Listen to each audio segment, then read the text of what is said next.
18 ਸਾਲ ਮੇਰੀ ਉਮਰ ਸੀ ਜ਼ੁਬੈਰ ਸਾਹਿਬ ਜਦੋਂ ਮੈਂ ਤੇ ਵਾਜਦ ਸਊਦੀ ਅਰਬ ਆਏ ਸੀ ਤੇ ਮੈਂ ਵਾਜਦ ਸਾਹਿਬ ਵੱਲੋਂ ਦੱਸਣਾ ਚਾਹੁੰਦਾ ਕਿ ਵਾਜਦ ਸਾਹਿਬ ਮੇਰਾ ਬੈਸਟ ਦੋਸਤ ਹੈ। ਵਾਜਦ ਸਾਹਿਬ ਦਾ ਤਾਲੁਕ ਇਸਲਾਮਾਬਾਦ ਤੋਂ ਤੇ ਅਸੀਂ ਸਟਾਰਟਿੰਗ ਜਿਸ ਟਾਈਮ ਮਜ਼ਦੂਰੀ ਸ਼ੁਰੂ ਕੀਤੀ ਸੀ ਨਾ ਜੀ ਤੇ ਉਦੋਂ ਦੇ ਅਸੀਂ ਇੱਕ ਦੂਸਰੇ ਨੂੰ ਜਾਣਦੇ ਬੈਸਟ ਫਰੈਂਡ ਬਣ ਗਏ ਤੇ ਸਮਝ ਲੈ ਕੇ ਜਵਾਨੀ 2013 ਤੋਂ ਹਾਂਜੀ ਤੇ ਜਵਾਨੀਆਂ 2013 ਤੋਂ ਤੱਲੇ ਮਤਲਬ ਉਦੋਂ ਦਾ ਤੱਲਕ ਹੈ ਜੀ ਜਦੋਂ ਸਕੂਲ ਦੀਆਂ ਕੰਧਾਂ ਟੱਪਣੋਂ ਹਟ ਗਏ ਸੀ ਨਾ ਸਊਦੀ ਅਰਬ ਆ ਗਏ ਹਾਂਜੀ ਤੇ ਫਿਰ ਆ ਕੇ ਇੱਥੇ ਆਪਣਾ ਕਾਰੋਬਾਰ ਸ਼ੁਰੂ ਕਰ ਲਿਆ ਕੰਮ ਜਵਾਨੀ ਸਮਝ ਲੈ ਕੇ ਇੱਥੇ ਹੀ ਪਰਦੇਸ ਗੁਜ਼ਰ ਖਾ ਗਈ ਗਿਆ ਅੱਖ ਇੱਥੇ ਹੀ ਖੁੱਲੀ ਆ ਕੇ ਅਸਲ ਜਿਹੜੀ ਅੱਖ ਹੁੰਦੀ ਹੈ ਜਵਾਨੀ ਜਵਾਨੀ ਦੀ। ਉਹ ਇੱਥੇ ਸਊਦੀ ਅਰਬ ਵੀ ਖੁੱਲੀ ਆ ਕੇ ਸਹੀ ਹੋ ਗਿਆ ਤੇ ਅਗਲੀ ਵੀ ਉਮੀਦ ਹੈ ਜਿਹੜੀ ਬਾਕੀ ਆ ਉਹ ਵੀ ਇੱਥੇ ਹੀ ਗੁਜ਼ਰ ਜਾਣੀ ਹੈ ਗੁਜ਼ਰ ਜਾਣੀ ਹੈ ਜੀ ਗੁਜ਼ਰ ਜਾਣੀ ਇੱਥੇ ਹੀ ਗੁਜ਼ਰ ਜਾਣੀ ਉਹ ਸਿਆਣਿਆਂ ਦੀ ਕਹਾਵਤ ਹੈ ਨਾ ਵੀ ਕਿਸੇ ਜਨਾਨੀ ਨੂੰ ਜਿੰਨ ਚੰਬੜੇ ਹੋਣ ਹਾਂਜੀ ਤੇ ਉਹ ਵਿਆਹ ਤੋਂ ਪਹਿਲਾਂ ਨਿਕਲ ਜਾਣ ਤੇ ਨਾਲ ਹੀ ਨਿਕਾਏ ਜਾਂਦੇ ਨਾਲ ਹੀ ਨਿਕਾਏ ਜਾਂਦੇ ਇਹ ਉਹ ਹਿਸਾਬ ਹੋ ਗਿਆ ਹੁਣ ਉਹ ਹਿਸਾਬ ਹੋ ਗਿਆ ਵੀ ਹੁਣ ਪਰਦੇਸ ਨਹੀਂ ਤੁਹਾਨੂੰ ਜਾਣ ਦੇਂਦਾ ਜਿੰਨੀ ਇਹ ਦੇਰ ਨਾਲ ਹੀ ਨਿਕਾਇਆ ਗਿਆ ਇਹ ਨਾਲ ਹੀ ਨਿਕਾਏ ਗਏ ਜਿੰਨ ਤੇ ਕਿਉਂ ਵਾਸਾ ਕੀ ਕਹਿਣਾ ਚਾਹੋਗੇ ਤੁਸੀਂ ਇਸ ਤਰ੍ਹਾਂ ਹੀ ਤਕਰੀਬਨ 14-15 ਸਾਲ ਹੋ ਗਏ ਮੇਰੇ ਖਿਆਲ ਹੈ ਸਾਨੂੰ ਇੱਥੇ ਹਾਂਜੀ ਤੇ 14-15 ਸਾਲ ਚ ਅਗਰ ਪਾਕਿਸਤਾਨ ਤੋਂ ਛੁੱਟੀ ਵੀ ਜਾਂਦੇ ਆ ਤੇ ਬੜੀ ਅਸੀਂ ਤਕਰੀਬਨ 1 ਸਾਲ ਜਾਂ 1.5 ਸਾਲ ਪਾਕਿਸਤਾਨ ਗੁਜ਼ਾਰਿਆ ਬਾਕੀ ਇੱਥੇ ਹੀ ਬਾਕੀ ਸਾਰੇ ਅੱਛਾ ਮੈਂ ਇੱਕ ਹੋਰ ਇੱਥੇ ਗੱਲ ਦੱਸਦਾ ਹਰਾਮ ਕੌਣ ਗੱਲ ਦੱਸਾਂ ਮੈਂ ਵਾਜਦ ਸਾਹਿਬ ਮੇਰੀਆਂ 30 ਕੋਈ ਇਦਾਂ ਹੋਣ ਲੱਗੀਆਂ ਸਾਰੀਆਂ ਇੱਥੇ ਗੁਜ਼ਰੀਆਂ ਨੇ ਮੈਂ ਤਕਰੀਬਨ ਜਿਹੜਾ ਵੀ ਆ ਕੋਈ 14 ਸਾਲ ਦਾ ਅਰਸਾ ਨਾ ਇੱਕ ਈਦ ਵੀ ਪਾਕਿਸਤਾਨ ਨਹੀਂ ਕੀਤੀ ਹੈ ਨਾ ਮੇਰਾ ਕੋਈ ਰਮਜ਼ਾਨ ਹੈ ਨਾ ਕੋਈ ਮੇਰੀ ਈਦ ਹੈ ਪਾਕਿਸਤਾਨ 10 ਸਾਲ ਮੇਰੇ ਵੀ ਪਹਿਲਾਂ ਜਿਹੜੇ ਨੇ ਮੈਂ ਪਾਕਿਸਤਾਨ ਹੀ ਕੀਤੀ ਹੁਣ 2-3 ਸਾਲ ਤੋਂ ਹਾਂਜੀ ਉਹ ਭਾਈ ਜੇ ਸਾਡੀਆਂ 30 ਇਦਾਂ ਹੋ ਗਈਆਂ ਤੇ ਸਾਡੀਆਂ ਵੀ 6 ਇਦਾਂ ਇੱਥੇ ਹੋ ਗਈਆਂ ਹਾਂ ਨਹੀਂ 6 ਤੁਹਾਡੀਆਂ ਬਹੁਤ ਭਾਰੀਆਂ ਨੇ ਉਹਦੀ ਵਜ੍ਹਾ ਕਿ ਤੁਹਾਡੇ ਹਿਸਾਬ ਨਾਲ ਤੇ ਬਹੁਤ ਆ ਨਾ 6 ਉਹ ਜੀ 6 ਇਦਾਂ ਬੰਦੇ ਨੇ ਇੱਕ ਈਦ ਨਾ ਕੀਤੀ ਹੋਵੇ ਉਹਨੂੰ 6 ਕਰਨੀਆਂ ਪੈ ਮੁਸ਼ਕਲ ਬਣ ਜਾਂਦੀ ਹੈ ਲੇਕਿਨ ਉਹ ਜਦੋਂ ਸਾਡੀਆਂ 30 ਇਦਾਂ ਵੇਖੀਆਂ ਜਿਵੇਂ ਫੇਰ ਤੁਹਾਡਾ ਥੋੜਾ ਜਿਹਾ ਕੰਮ ਮੱਠਾ ਪੈਂਦਾ ਹੈ ਸਾਡਾ ਲੈਵਲ ਥੱਲੇ ਆ ਜਾਂਦਾ ਹਾਂ ਤੁਹਾਡਾ ਦੇਖੋ ਲੈਵਲ ਜੀ ਹੁਣ ਤੁਹਾਡੀਆਂ ਤੇ 30 ਸਾਡੀਆਂ ਭਾਵੇਂ 40 ਹੋ ਜਾਣ ਬਸ ਮਜਬੂਰੀਆਂ ਤੇ ਫਿਰ ਇੱਥੇ ਆਏ ਬਸ ਸਾਹਿਬ ਦੇਖੋ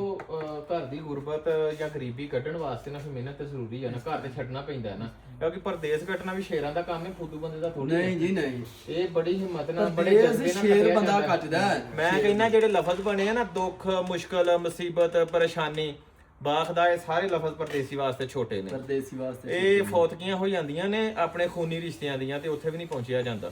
ਕਿਉਂ ਵਾਸਾ ਜਨਾਜ਼ਿਆਂ ਨੂੰ ਕੰਦਾ ਵੀ ਨਹੀਂ ਦਿੱਤਾ ਜਾਂਦਾ ਮੇਰੇ ਵਾਲਿਦ ਸਾਹਿਬ ਆਵਾਜ਼ ਸਾਹਿਬ ਤੇ ਹੁਣ ਵਾਲਾ ਸਾਹਿਬ ਫੌਤ ਹੈ ਅੱਲਾਹ ਤਾਲਾ ਜੰਨਤ ਚ ਘਰ ਕਰੇ ਉਹਨਾਂ ਦਾ ਤੇ ਵਾਜ ਸਾਹਿਬ ਉਹਨਾਂ ਦੇ ਜਨਾਜ਼ੇ ਤੇ ਨਹੀਂ ਪਹੁੰਚ ਸਕੇ ਤੇ ਮੇਰੇ ਤਕਰੀਬਨ ਮਤਲਬ 3-4 ਰਿਸ਼ਤੇ ਮੇਰੇ ਕਲੋਜ਼ ਤੋਂ ਆਪਣੇ ਵਾਲਦਾ ਮੇਰਾ ਭਾਈ ਉਸ ਤੋਂ ਬਾਅਦ ਮੇਰੇ 3-4 ਆਪਣੇ ਰਿਸ਼ਤੇ ਜਿਹੜੀ ਫੌਤ ਨਹੀਂ ਜਾਇਆ ਗਿਆ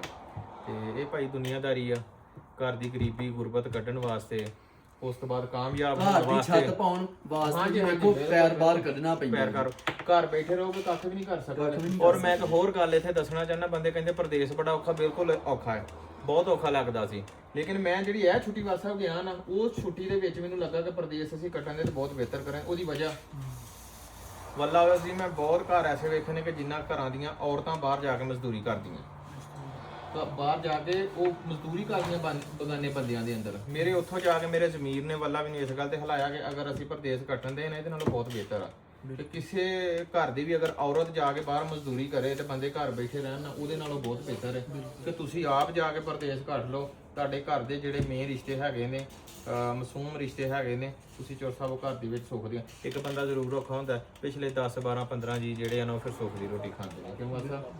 ਔਰ ਮਾਸ਼ਾਅੱਲਾ ਅਲਹਮਦੁਲਿਲਾ ਵਕਤ ਦੇ ਨਾਲ ਨਾਲ ਅੱਲਾਹ ਤਾਲਾ ਦੀ ਜ਼ਾਤ ਨੇ ਬਹੁਤ ਬਿਹਤਰੀ ਲਿਆਂਦੀ ਹੈ ਕਾਮਯਾਬ ਕੀਤਾ ਔਰ ਉਮੀਦ ਆ ਕਿ ਅੱਲਾਹ ਤਾਲਾ ਸਭ ਨੂੰ ਖੁਸ਼ ਰੱਖੇ ਵਾਸਾ ਵੈਂਡ ਤੇ ਮੈਸੇਜ ਕੀ ਦੇਣਾ ਚਾਹੋਗੇ ਬਸ ਜੀ ਮੈਂ ਇਹ ਕਹਿਣਾ ਚਾਹੁੰਦਾ ਕਿ ਅਗਰ ਪਾਕਿਸਤਾਨ ਵੀ ਹੋ ਨਾ ਤਾਂ ਪਾਕਿਸਤਾਨ ਮਿਹਨਤ ਕਰੋ ਕੋਸ਼ਿਸ਼ ਕਰੋ ਉੱਥੇ ਹੀ ਜਿਹੜਾ ਨਾ ਆਪਣੇ ਬੱਚਿਆਂ ਜਦੋਂ ਪਰਦੇਸ ਧੱਕੇ ਖਾਣੇ ਨਾਲ